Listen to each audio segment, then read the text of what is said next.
इदं सुरूपं तथा वा कलत्रं यशश्चारुचित्र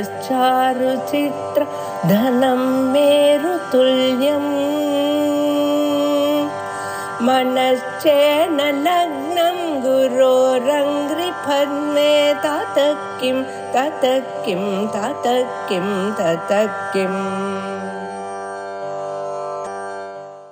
ईशानः प्राणदः प्राणो ज्येष्ठः श्रेष्ठः प्रजापतिः हिरण्यगर्भो भूगर्भो माधवो मधुसूदनः। ईशानः ईश धातोः शानच् प्रत्ययः ईशानः इति शब्दो भवति। ईशनशीलः ईश्वरः इत्यर्थः। सर्वस्य जगतः नियन्ता इत्यर्थे अयं शब्दः वर्तते। ईशानाय नमः इति। प्राणदः प्राणिति इति प्राणाः प्राणिति इति। प्राणिति इत्युक्ते श्वस प्राणने अनच इति उपदेशः अस्ति। अन श्वसिति इत्यर्थे अनिति। श्वसिति श्वसः प्राणने इति श्वस प्राणने इति धातोः श्वसिति। अन प्राणने इति धातोः अनिति चेष्टते इत्यपि अर्थो भवति। प्र इति उपसर्गः एवञ्च प्र उपसर्गपूर्वकात् अन धातोः घञ् प्रत्ययः प्राणः इति भवति। प्राणान् ददाति इति प्राणदः। प्राणान् ददाति प्रयच्छति इत्यर्थे प्राणदः इति शब्दः। अथवा प्राणान् दियति इति प्राणदः। दियति इत्युक्ते खण्डयति नाशयति इत्यर्थः। मरणकाले प्राणविच्छेदं करोति। अस्माकं मरणकाले प्राणविच्छेदं करोति इति प्राणान् दियति इति प्राणदः। अथवा प्राणान् दायति। दायति इत्यस्य शोधयति इत्यर्थः। शोधयति शुद्धं करोति निर्मलं करोति इत्यर्थे एतादृश अर्थेषु प्राणदः इति शब्दः सिद्ध्यति। तत्र त्रेधा धातवः गृह्यन्ते। डुदानि दाने इति धातुः दियति इति भवति। अथवा दो अवखण्डने डुदानि दाने इति धातोः ददाति इति भवति। दो अवखण्डने इति धातोः द्यति इति लभ्यते। एवं दैप् शोधने इति धातोः दायति इति। एवञ्च प्राणान् ददाति प्राणान् दियति प्राणान् दायति वा कः इति प्रत्ययः प्राणदः इति रूपं सिद्ध्यति। प्राणदाय नमः इति प्रयोक्तव्यम्। अनन्तरम् ईशानः प्राणदः प्राणः इत्यस्ति। प्राणः अस्तुगत्या प्राण इत्येव धातुरस्ति। प्राणधातोः प्राण इति धातोः अच् प्रत्ययः प्राणः इति रूपं लभ्यते। प्राणाय नमः इति प्रयोक्तव्यम्। ज्येष्ठः अग्रिमं नाम ज्येष्ठः। वृद्धुवृद्धौ इति कश्चन धातुः। वृद्धुवृद्धौ इति धातोः कतप्रत्यये कर्तरि कतप्रत्यये वृद्धः इति। वृद्धिं प्राप्तवान् उत्कर्षं प्राप्तवान् इत्यर्थे वृद्धः। तस्मादेव वृद्धशब्दात् इष्ठन् प्रत्ययः ज्येष्ठः इति। ज्या इति कथम् आगतम् इत्युक्ते सः कश्चन आदेशः ज्य इति आदेशः।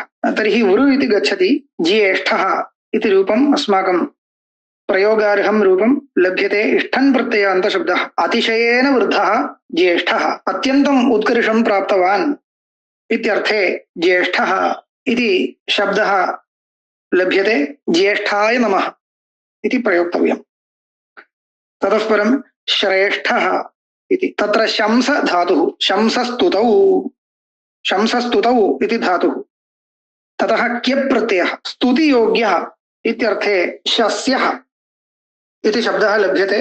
शंसस्तुतौ इति धातोः क्यप् प्रत्यये कृते शस्यः इति लभ्यते।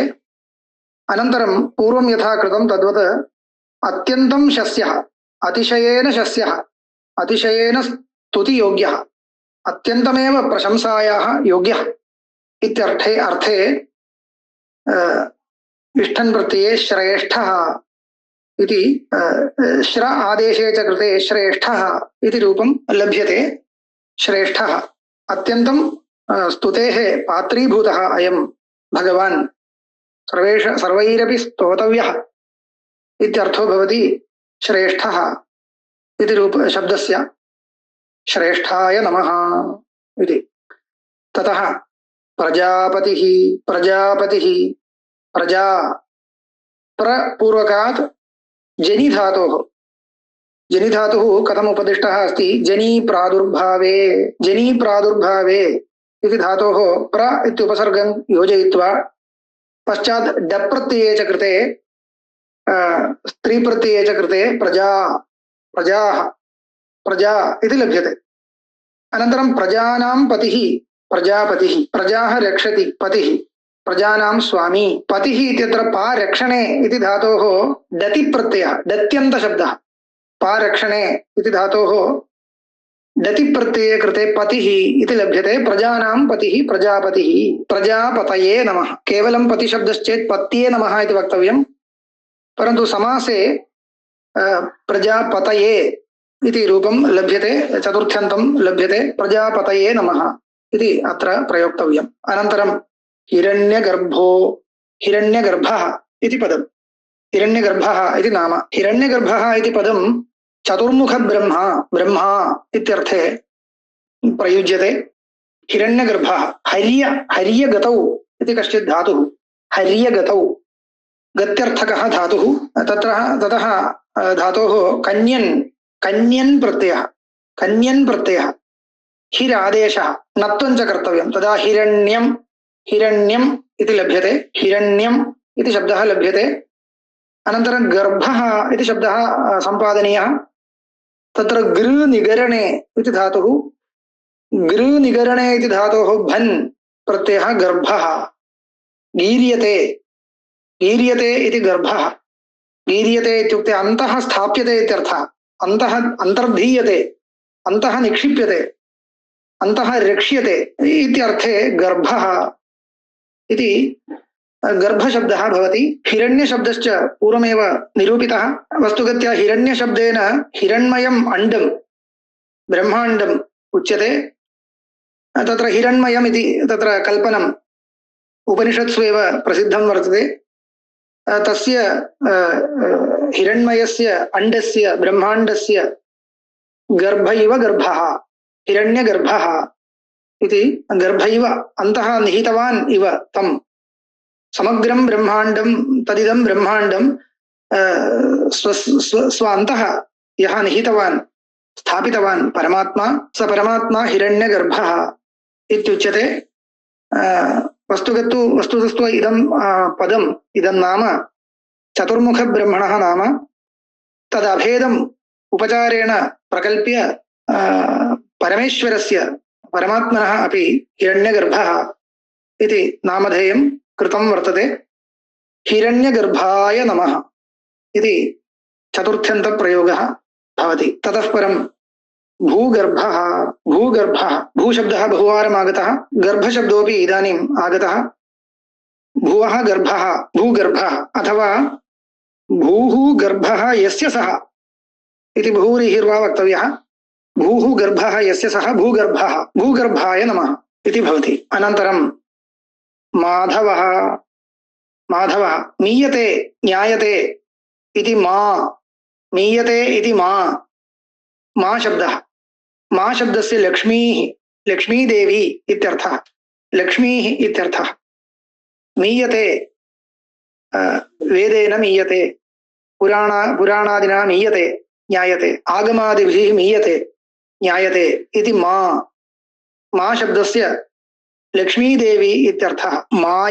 मायाः धवः माधवः, मायाः धवः, लक्ष्मीदेव्याः पतिः। धवो नाम पतिः, धवो नाम पतिः, भर्ता। एवञ्च मायाः, लक्ष्मीदेव्याः यः पतिः सः माधवः, माधवः इति शब्देन कीर्त्यते। धवशब्दस्तु धूञ्कम्पने इति कम्पनार्थकधातोः निष्पन्नः धवशब्दः। स्वकीयेन किं तेजोविशेषेण स्त्रियं कम्पयति इति अर्थविवक्षया धवः इति शब्दः लभ्यते। पतिः इत्यर्थः। अच् प्रत्ययान्तशब्दः, अन्ततो गत्वा माधवः इति मायाः धवः, धव इति अच् प्रत्ययान्तशब्दः, मायाः धवः माधवः इति माधवशब्दस्य स्वरूपं लभ्यते। अनन्तरं मधुसूदनः, मधुः, मन्यते, काङ्क्ष्यते इति मधुः। मक्षिकायाः सकाशात् जायमानः स्रवविशेषः मधु मधु मधु मधुनी मधूनि मधु इति विसर्गः न कर्तव्यः मधु इति नपुंसकलिङ्गशब्दः मधु मधुशब्देन मधुविद्या इति एकम् उपासनम् उपनिषत्सु छान्दोग्योपनिषदि प्रसिद्धं वर्तते तदपि ग्रहीतुं शक्यते तत्र तस्मिन् मधु सम्यके उपासने उपास्यः भगवान् इति तत्र भवः इत्यर्थे मधुः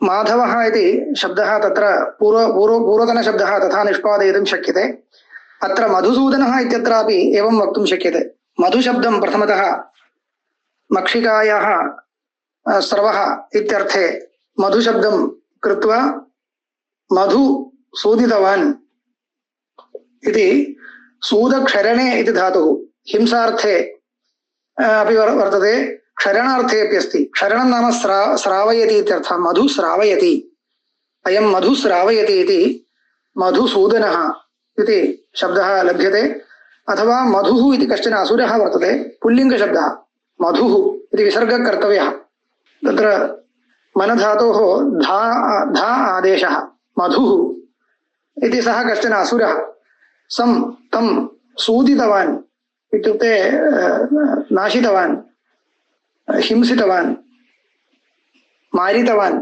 इत्यर्थे मधुसूदनः मधुसूदनशब्दः एवं सम्पादनीयः मधुसूदनाय नमः एवं माधवाय नमः मधुसूदनाय नमः इति अन्तिमं शब्दद्वयम्